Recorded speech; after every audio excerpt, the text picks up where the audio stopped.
أعوذ بالله من الشيطان الرجيم. بسم الله الرحمن الرحيم. الحمد لله رب العالمين، وصلى الله على محمد وأهل بيته الطيبين الطاهرين وأصحابه المخلصين المجاهدين. سلام علیکم و رحمت الله و برکاته. بینندگان عزیز و گرامی، در ماه شعبان قرار داریم. فرارسیدن ماه شعبان را به همه شما تبریک و مبارکباد عرض میکنم. ماه شعبان متعلق هست به پیامبر اکرم صلی الله علیه و آله و سلم. زیاد تأکید شده است که در ماه شعبان که متعلق به پیامبر خدا هست، بر پیامبر صلوات بفرستید. پس یکی از کارها و اعمالی که مهم هست در ماه شعبان صلوات فرستادن بر پیامبر خدا صلی الله علیه و آله و سلم هست.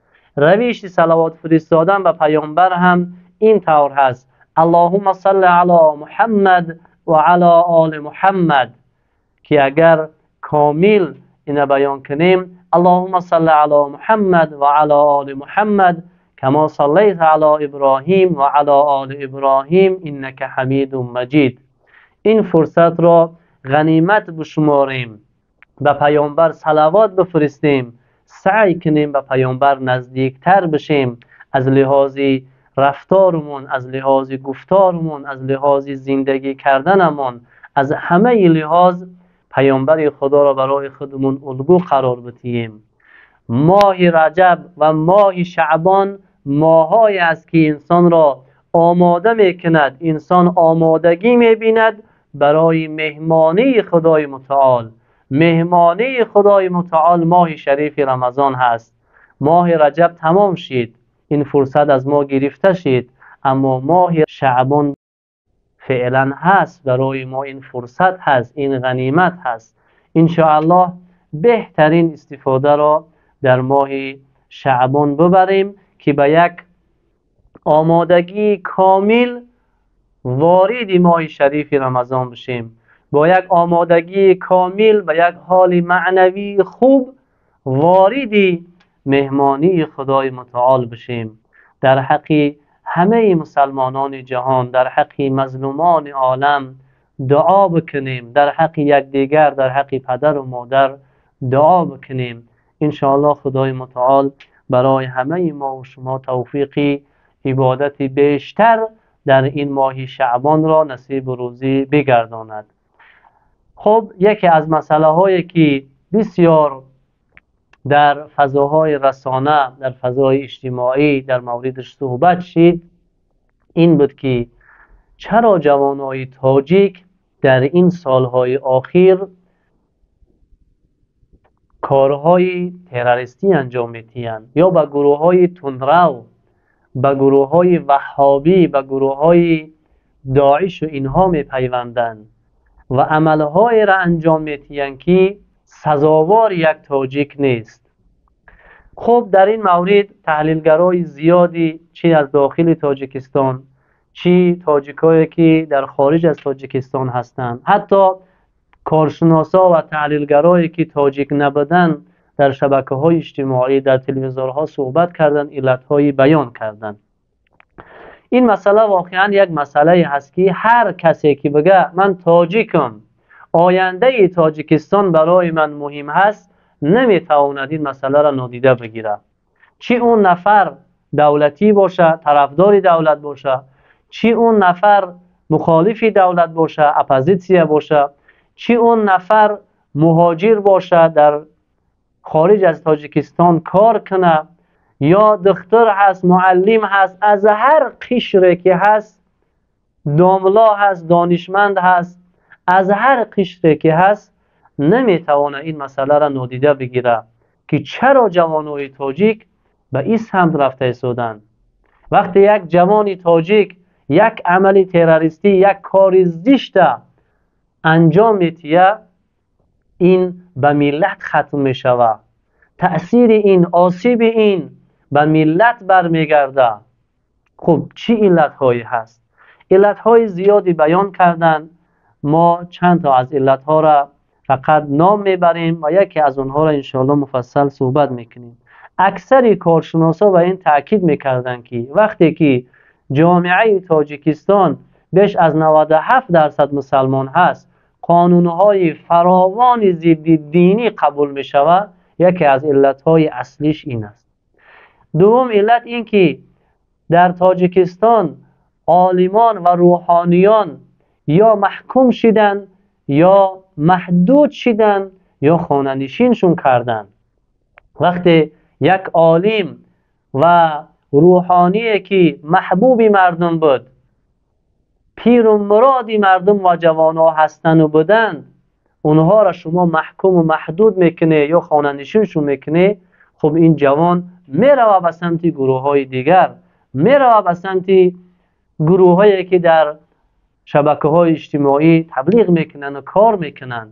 وقتی عالمی بومی خودمون، عالمی که درد تاجیکستان دردش هست، اون از جامعه کنار کرده می شود، این جوان می رود به سمت گروه های دیگر.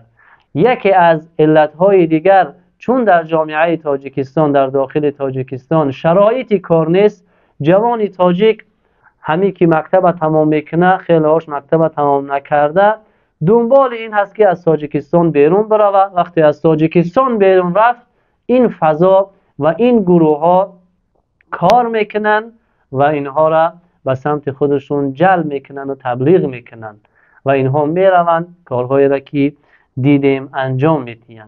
خب علت چهارم که بحث اصلی ما در این مسئله هست و این علت ها هم تاثیرگذار هست در این مسئله چهارم، این که در جامعه ما علم و معرفت، علم و دانش از بین رفته است یا خیلی کم رنگ شده است. وقتی یک جوان تاجیک علم کافی نداشته باشه، بصیرت نداشته باشه که بدونه کدام حرف حق هست، کدام حرف باطل هست، کدام حرف منطقی هست و کدام حرف غیر منطقی هست، این قوه تحلیل در جوان ما نباشه، نشناسه، شما از این جوان چی توقع دارین؟ میرود به سمت گروه هایی که حرف میزنن و تبلیغ میکنن. وقتی از علم و دانش دور شد جوان، هر کسی تبلیغش کرد حرفی اون قبول میکنه. متاسفانه علم و دانش یا بگیم ارزش علم و دانش در جامعه ما خیلی کم رنگ شده است. در حکومت و حکومتی ها که بگیم نیست، هر کسی که علم دینی بخونه اونا معن میکنن، چه در داخل تاجیکستان چه در خارج تاجیکستان. اما ما از لحاظ علم دنیوی هم عقب موندیم. چرا در این 30 سال یک دانشمند معروفه که حرف برای گفتن داشته باشه در تاجیکان نیست؟ چرا یک متخصصی که در اون تخصص خودش حرف برای گفتن داشته باشه که همه بشناسنش ما نداریم؟ اگر هم هست و تعدادی انگشت جای دسته. تاجیک، جوان تاجیکه که وقت تاریخش میخونی، اکثر عالمان دنیا فارس و تاجیک بودن. وقتی تاریخ تاجیک هم میخونی، بهترین شاعران، بهترین تخصصدارا، بهترین معلمها تاجیک بودن. چرا جوانی تاجیک امروز از علم، از معرفت دور هست؟ از علم معرفت میگریزه. این فضا در خانواده ها هم تأثیر کرده است. 10 سال قبل، 15 سال قبل در یک خانواده یک طالب علم می بود، یک دانشجو می بود، یک ملا بچه می بود، هم خانواده افتخار میکردن، هم تمامی خش و تبار افتخار میکردن که ما یک ملا بچه داریم، یک طالب علم داریم، یک دانشجو داریم. همه احترامش میگذاشتن، همه حرفی اون گوش میکردن. اما الان چی؟ الان طالب علم، دانشجو در جامعه که هیچ، در خونه خودش ارزش نداره، جایگاه نداره. برادرای عزیز، اون ملت پیشرفت میکنه، اون جامعه پیشرفت میکنه، اون دولت و کشور پیشرفت میکنه که در اون عالمان، دانشمندان زیاد باشه، محققان، متفکران زیاد باشن، تحلیلگران زیاد باشن. اگر از جامعه علم گرفته بشود، اگر جامعه که از عالم دور بشود، در اون جامعه جهالت حاکم می شود. اگر در جامعه که جهالت حاکم شید، در اون جامعه فساد به وجود می آید. اگر فساد به وجود آمد، اون جامعه نابود می شود، از بین می رود. علم هست که انسان را هدایت میکنه، راهنمایی میکنه به سمت زندگی انسانی. اگر علم حاکم نباشه، انسان ها میروند به سمت زندگی حیوانی که امروز ها میبینیم. همش در فکر خوردن و خوابیدن، همش در فکر شکم و زیر شکمون هستیم. پدرای عزیز، برادرای گرامی، ما ادعا داریم که در تاجیکستان بیش از 97% مسلمان هست. ما ادعا داریم ما و شما مسلمان هستیم، فرزندان ما و شما مسلمان هستند.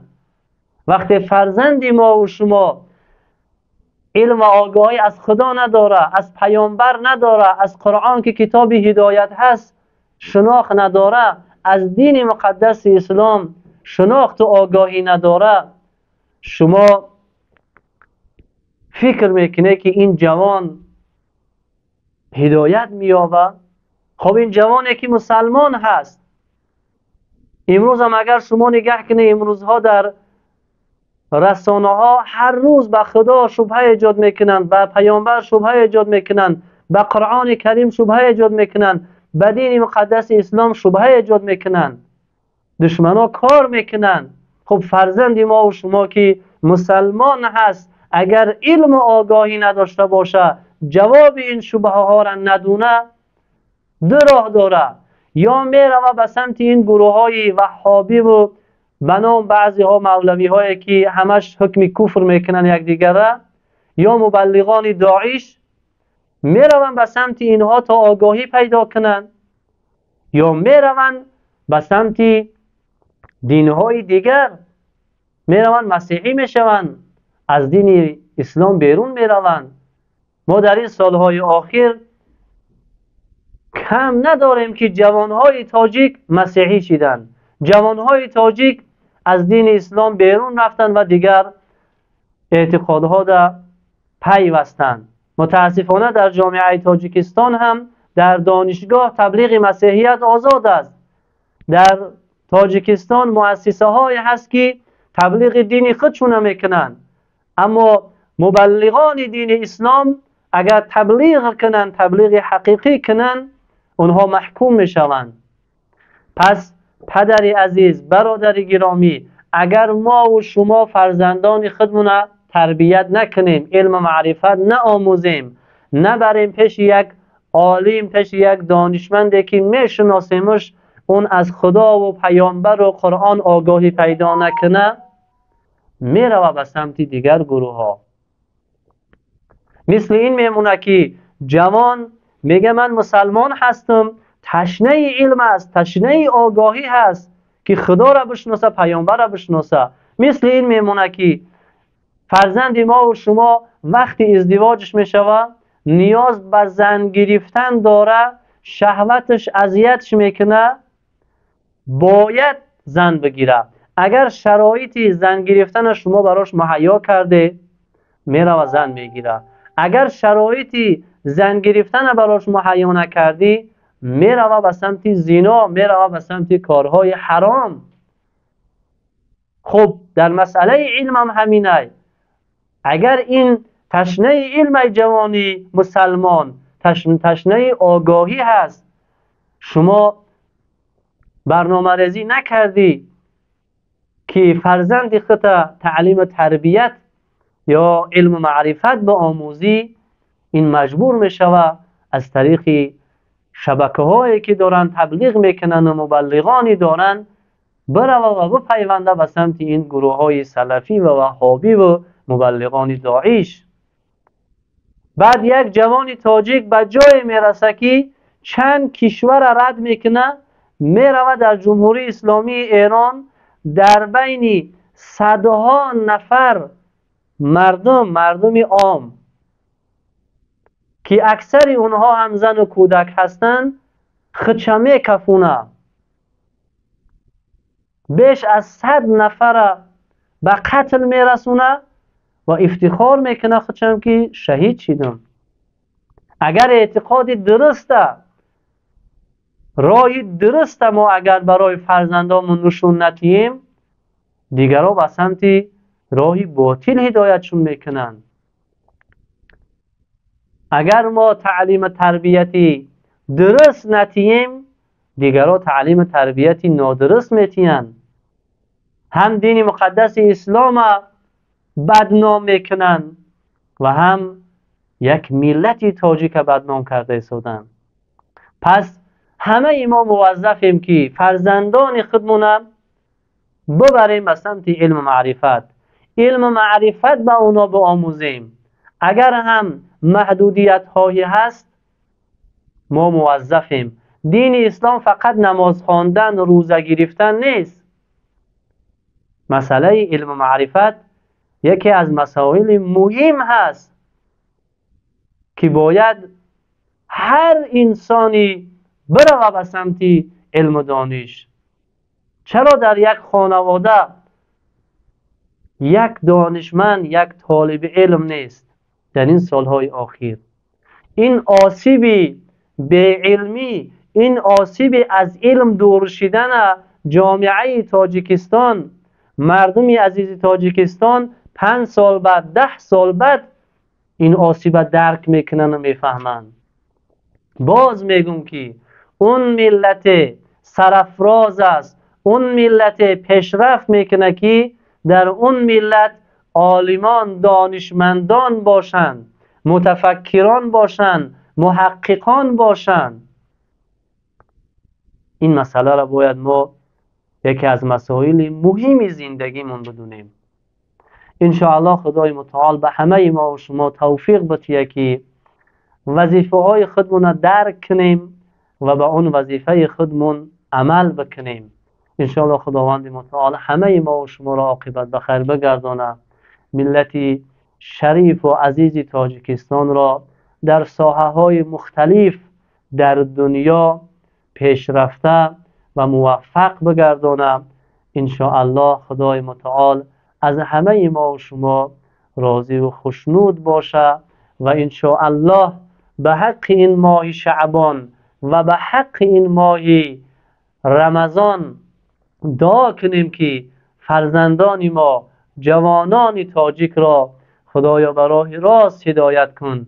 مشکلات اقتصادی، مشکلات ازدواج، مشکلات هر مشکلی که دارن خدایا اونها را برطرف کن.